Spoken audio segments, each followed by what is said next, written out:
Assalamualaikum warahmatullahi wabarakatuh. Perkenalkan, saya Zurina Maulida, NIM 202011-11-2200, Prodi 1 Farmasi kelas 1C. Obat. Obat adalah bahan atau paduan bahan, termasuk produk biologi yang digunakan untuk mempengaruhi atau menyelidiki sistem fisiologi atau keadaan patologi dalam rangka penetapan diagnosis, pencegahan, penyembuhan, pemulihan, peningkatan kesehatan dan kontrasepsi untuk manusia. Obat secara khusus ada beberapa bagian. Yang pertama yaitu obat jadi. Obat jadi yaitu obat dalam keadaan murni atau campuran atau serbuk cairan seperti salep, tablet, pil, suppositoria, dan lain-lain yang mempunyai teknis sesuai FL atau lain yang ditetapkan pemerintah. Yang kedua yaitu obat paten. Obat jadi dengan nama dagang yang terdaftar atas nama si pembuat atau yang dikuasakannya dan dijual dalam bungkus asli pabrik yang memproduksinya. Yang ketiga yaitu obat baru. Obat baru adalah obat yang terdiri atau berisi zat baik sebagai bagian yang berkhasiat ataupun yang tidak berkhasiat. Misalnya lapisan, pengisi, pelarut, pembantu, atau komponen lain yang belum dikenal sehingga tidak diketahui khasiat dan kegunaannya. Yang keempat, obat asli. Obat yang didapat langsung dari bahan-bahan alamiah Indonesia, terolah secara sederhana atas dasar pengalaman yang digunakan dalam pengobatan tradisional. Yang kelima, yaitu ada obat esensial. Obat yang paling dibutuhkan untuk pelayanan kesehatan masyarakat terbanyak dan tercantum dalam daftar obat esensial yang ditetapkan oleh Menkes. Obat paten atau spesialis adalah obat milik perusahaan tertentu dengan nama khas yang diberikan produsennya dan dilindungi hukum, yaitu merek terdaftar. Dalam pengertian lain, obat paten adalah obat yang memiliki hak paten. Obat generik bermerek bernama dagang adalah obat generik dengan nama dagang yang menggunakan nama milik produsen obat yang bersangkutan. Peraturan Menteri Kesehatan Republik Indonesia Nomor HK 02/02/068/I/2010. Golongan obat ada yang pertama obat bebas, yang kedua obat bebas terbatas, yang ketiga obat keras atau keras tertentu, psikotropika, wajib apotek tanpa R. Yang keempat narkotika. Obat keras. Untuk golongan obat keras ditandai dengan lingkaran merah dengan huruf K. Obat keras adalah obat yang hanya dapat diperoleh di apotik atau di fasilitas pelayanan kesehatan berdasarkan resep dokter.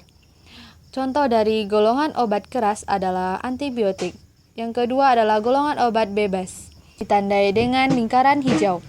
Obat bebas adalah obat yang dapat dibeli tanpa resep dokter, contohnya multivitamin. Yang ketiga adalah obat bebas terbatas. Obat bebas terbatas ditandai dengan lingkaran warna biru. Obat bebas terbatas adalah obat keras yang dapat dibeli tanpa resep dokter, namun penggunaannya harus memperhatikan aturan pakai dan peringatan pada kemasan. Contoh obat bebas terbatas adalah obat penurunan panas. Hal yang harus diperhatikan dalam obat bebas dan obat bebas terbatas. Kemasan dalam kondisi baik dan utuh. Informasi pada kemasan, tanggal kadaluarsa, ID atau expire date, dan yang keempat nomor registrasi. Bentuk sediaan obat ada 3. Yang pertama solid atau padat, yang kedua semi solid atau setengah padat, yang ketiga liquid atau cair. Puyer atau powder, pulvis serbuk tidak terbagi, ada obat luar, serbuk luka, dan serbuk tabur. Yang kedua yaitu obat dalam, digunakan lewat oral biasanya untuk obat yang tidak proten, mislaksansia dengan kertas atau bahan lain yang tidak mempengaruhi isinya. Satu bungkus atau bagian dipakai untuk 1 kali makanan.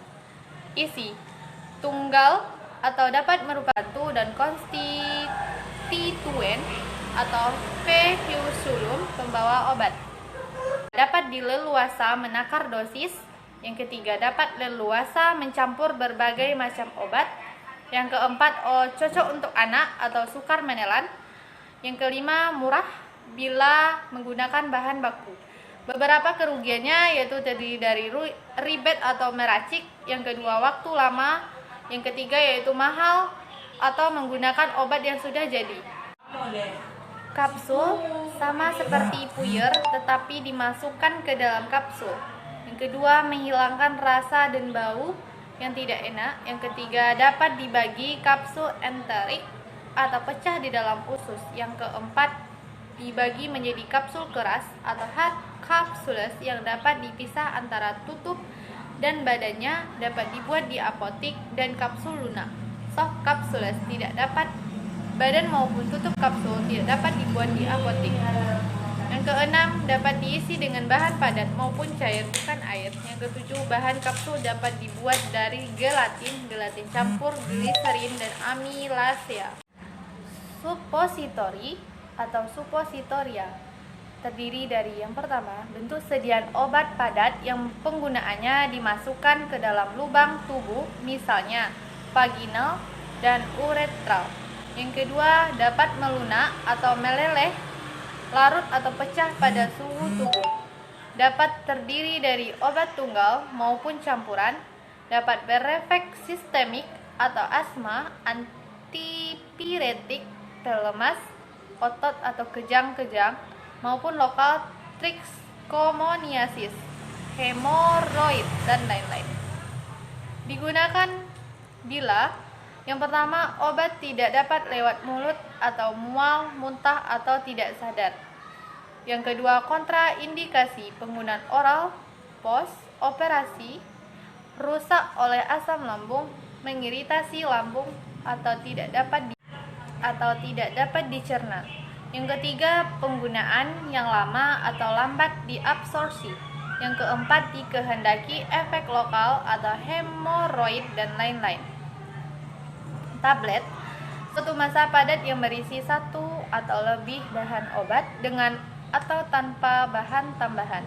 Yang kedua yaitu dibuat dengan pengampaan dengan menggunakan mesin pembuat tablet, terutama dari material lembab untuk dijadikan molding tablet, triturid tablet atau tablet ini desain untuk dihancurkan atau dilarutkan kembali. Yang ketiga, ukuran, warna, dan berat sangat bervariasi. Keuntungannya, yang pertama, dokter sangat mudah untuk meresepkan. Yang kedua, cepat dan mudah disiapkan. Yang ketiga, praktis dibawa, menarik, mudah ditelan, dan dosisnya dijamin akurat. Yang keempat, mudah dan murah dalam proses pembuatan, stabil, gampang, dan dikemas. Kerugiannya terdiri dari yang pertama, komposisinya dan dosis kadang tidak cocok untuk pasien tertentu. Yang kedua, yaitu memerlukan waktu untuk dapat hancur dan larut dalam tubuh. Menurut tablet, cara pembuatannya. Yang pertama yaitu composite tablet, tablet yang dibuat dengan tekanan. Yang pertama yaitu terdiri dari tablet salut gula, tablet salut selaput, tablet salut enterik. Yang kedua yaitu multiple composite tablet atau tablet kempaganda, terdiri dari layered tablet atau tablet lapisan.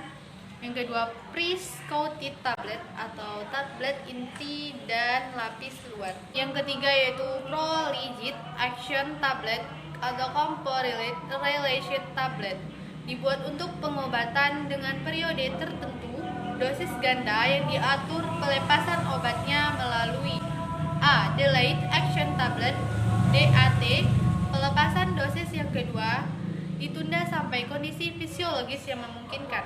Yang kedua, repeat action tablet RAT, pelepasan dosis kedua dengan sudah diprogram dengan satuan waktu tertentu. Yang ketiga yaitu extended release tablet ERT, pelepasan dosisnya diatur tidak terputus continuously dalam waktu yang relatif panjang. D. Tablet effervescent. Effervescent tablet selain berisi bahan obat juga ditambahkan NaHCO3 dan asam organik yang bila dimasukkan dalam air akan menghasilkan CO2 Diminum setelah tabletnya larut semua atau tetapi larutan jenuh dengan CO2. Vagina tablet atau composite suppositories atau insert tablet yang dimasukkan lewat vagina dengan aplikator. Lozenges tablet atau tablet hisap, manis, odoros, padat, lambat larut untuk tujuan pengobatan lokal dan dapat pula berefek sistematis. Buccal and sublingual subtablet, kecil, datar atau oval, diletakkan di mukosa pipi bukal atau di bawah lidah sublingual, langsung melarut dan diserap bila berkehendaki aksi yang tepat, cepat. Contoh tablet untuk angina pectoris. Implant sustain release subcutaneosi untuk penggunaannya jangka panjang. Cairan atau larutan dalam air tidak stabil atau umur kurang lebih 10-15 hari. Contoh, Catalin untuk katarak. Hypodermic tablets. Tablets yang dirancang untuk obat suntik sekarang sudah tidak diproduksi karena tidak memenuhi syarat sebagai obat suntik. Liquid atau cair. Terdiri dari yang pertama dapat sebagai obat luar atau non-oral maupun obat dalam. Yang kedua, salutio, suatu bentuk cairan yang mengandung bahan kimia terlarut tunggal maupun campuran. Yang ketiga, siap diabsorpsi, mudah tercampur dengan cairan tubuh tetapi kurang stabil atau dibandingkan dengan bentuk padat atau terasa, dan penggunaannya menggunakan tentu dan harganya relatif lebih mahal. Mengandung suspensi mixture atau mixtura agitanda, bentuk sediaan cair yang mengandung satu atau lebih bahan kimia tidak terlarut, terdispersi atau tersebar dalam pembawanya, biasanya ditambah pengental atau suspending agent. Emulsi terdiri dari suatu bentuk cairan yang mengandung bahan cair, dapat minyak atau lemak yang terdispersi dalam pembawanya dan perlu ditambahkan egulkator atau emulsifying agent tipe A M atau air dalam minyak atau M-A atau minyak dalam air, tergantung komponen yang lebih banyak dan emulgatornya. Tujuan dibuat emulsi untuk mengurangi rasa dan bau yang tidak enak, mempunyai aksi atau absorpsi lebih cepat dari minyak sendiri. Guati atau tetes, suatu obat bentuk cairan yang penggunaannya dengan penetesan, dosisnya dihitung dengan jumlah tetesan atau menggunakan skala yang ada pada alat penetes. Terdiri dari A. Mempunyai volume yang lebih kecil dari sirup. B. Lebih acceptable, dapat diterima oleh pasien bayi. Yang C. Dapat digunakan untuk obat luar maupun obat dalam. Obat suntik atau injection atau injeksio, sediaan cair yang steril, dapat berupa larutan, suspensi atau serbuk yang dilarutkan atau disuspensikan terlebih dahulu, maupun emulsi yang penggunaannya secara parenteral, suntikan dengan cara menembus atau merobek jaringan ke dalam atau melalui kulit atau selaput lendir. Terdiri dari wadah, yaitu ampul untuk pemakaian tunggal, vial untuk penggunaan tunggal maupun ganda.